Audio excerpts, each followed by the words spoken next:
दोस्तों मोगरा गर्म जलवायु का पौधा है, इसलिए जैसे ही मौसम थोड़ा सा गर्म होता है, मोगरा प्लांट में कलियां बनना स्टार्ट हो जाती हैं। आप देख पा रहे हैं कि जो ये मेरा मोगरा का पौधा है, फरवरी मंथ में मैंने इसकी हार्ड प्रूनिंग कर दी थी। नीचे से मैंने सिर्फ 7-8 इंच ही छोड़ा था, लेकिन अभी आप देख पा रहे हैं कि इसमें कितनी ढेर सारी शाखाएं हो गई हैं और ये पौधा कितना हरा भरा और घना हो गया है। साथ ही इसमें फ्लावरिंग भी स्टार्ट हो गई है, कलियां गुच्छों में बन करके आ रही हैं। लेकिन दोस्तों अगर आपके मोगरा प्लांट पर अभी भी कलियां नहीं बन रही हैं, पौधे की ग्रोथ नहीं हो रही है, तो आज मैं कुछ केयर टिप्स शेयर करूंगी और कुछ ऐसे फर्टिलाइजर शेयर करूंगी जिसके इस्तेमाल से आपका मोगरा का पौधा अप्रैल मंथ में फूलों और कलियों से भर जाएगा।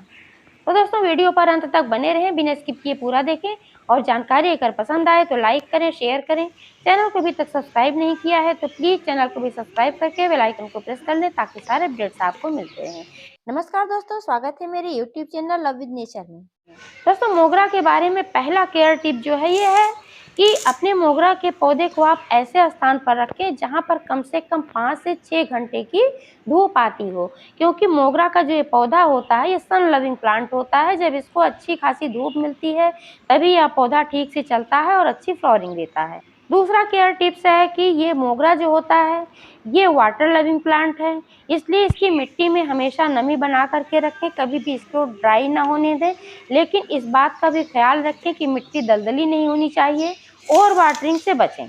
आने वाले समय में मौसम ज़्यादा गर्म होने वाला है, क्योंकि मोगरा का पौधा पूरे दिन की धूप में रहता है, तो आप इसमें दोनों टाइम वाटरिंग कर सकते हैं। मिट्टी को चेक करके कि अगर मिट्टी सूख रही है तो इसमें आप दोनों टाइम वाटरिंग कर सकते हैं। तीसरा केयर टिप है दोस्तों, जो कि मोगरा का ये पौधा होता है ये बहुत ही सेंसिटिव पौधा होता है। इसमें अक्सर कीटों का अटैक होता रहता है जो कि पौधों को खराब कर देते हैं, जैसे कि स्पाइडर माइट्स का अटैक सबसे ज़्यादा इस पर होता है। और ये इतने खतरनाक कीड़े होते हैं कि एक बार जब लग जाते हैं ना तो पूरे पौधे को नष्ट कर देते हैं। इसलिए चेक करते रहें कहीं आपके पौधे में कहीं जाला वगैरह तो नहीं दिख रहा है, क्योंकि जब इसमें माइट्स लगते हैं तो पत्तियों में ऐसे जाले से बन जाते हैं और ये पत्तियों के निचले हिस्से में ही लगते हैं, ऊपर नहीं दिखते हैं। वहीं पर अपनी कॉलोनियां बनाते हैं, वहीं से फिर ये अपना संक्रमण फैलाते हैं, बहुत ज़्यादा फैल जाते हैं। तो अपने पौधे को कीड़ों से बचाने के लिए महीने में एक बार नीम ऑयल का छिड़काव करें या फिर नीम की पत्तियों से कीटनाशक बनाएं, जो कि बहुत ही आसानी से बन जाता है। इसका वीडियो मैंने अपने चैनल पर अपलोड कर रखा है कि नीम की पत्तियों से कीटनाशक कैसे बनता है, आप चाहें तो देख सकते हैं। इसका लिंक भी इसके डिस्क्रिप्शन में मैं डाल दूंगी। चौथा केयर टिप जो है दोस्तों, समय समय पर मिट्टी की गुड़ाई करते रहें। कम से कम 15 दिनों में एक बार इसकी गुड़ाई अवश्य करें, इससे मिट्टी भुरभुरी रहती है तो जड़ों तक आसानी से ऑक्सीजन पहुंच पाता है, धूप पहुंच पाती है, जिससे फंगस वगैरह नहीं लगते हैं और हमारा पौधा अच्छी तरह से चलता है। पांचवा केयर टिप जो है दोस्तों, अगर गमले में घास फूस उग जाते हैं तो उनको भी निकालते रहना चाहिए, क्योंकि अगर गमले में घास फूस पड़े रहते हैं तो जो भी मिट्टी के पोषक तत्व होते हैं उनमें भी जाते रहते हैं। इस वजह से आपका पौधा ग्रोथ नहीं कर पाता है और ना ही इसमें फ्लावरिंग हो पाती है। छठा केयर टिप है दोस्तों, ज़्यादा फूल लेने के लिए समय समय पर इसकी प्रूनिंग करते रहें। वर्ष में एक बार तो आप हार्ड प्रूनिंग करते हैं, जैसा कि मैंने फरवरी में किया था, और इसका समय समय पर लाइट प्रूनिंग करना बहुत ही आवश्यक होता है। जब आप लाइट प्रूनिंग करते हैं तो इसमें नई नई ब्रांचेज आती हैं और नई ब्रांचेज पर ही कलियां बनती हैं, पुरानी ब्रांचेज पर कलियां नहीं बनती हैं।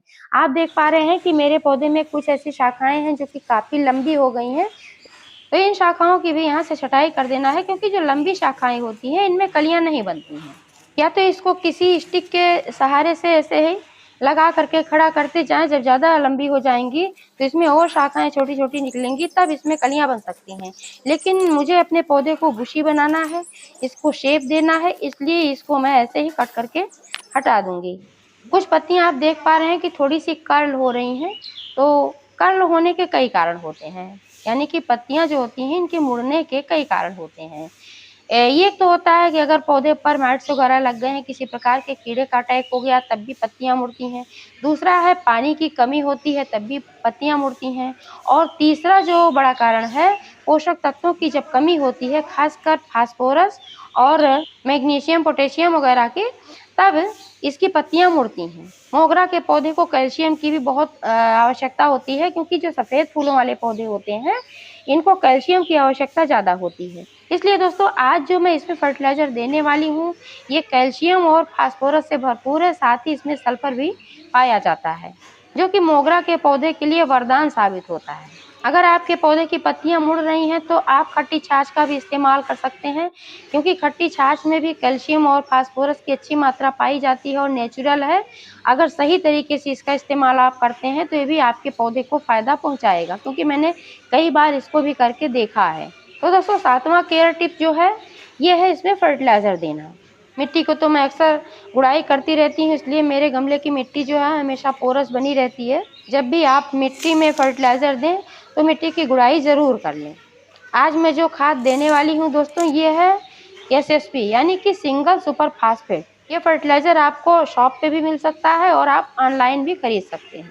मैंने तो ऑनलाइन ही मंगाया था। क्वांटिटी की बात करें दोस्तों तो ये मेरा पौधा है, ये 12 इंच के गमले में लगा हुआ है, तो इसके लिए 2 चम्मच पर्याप्त है।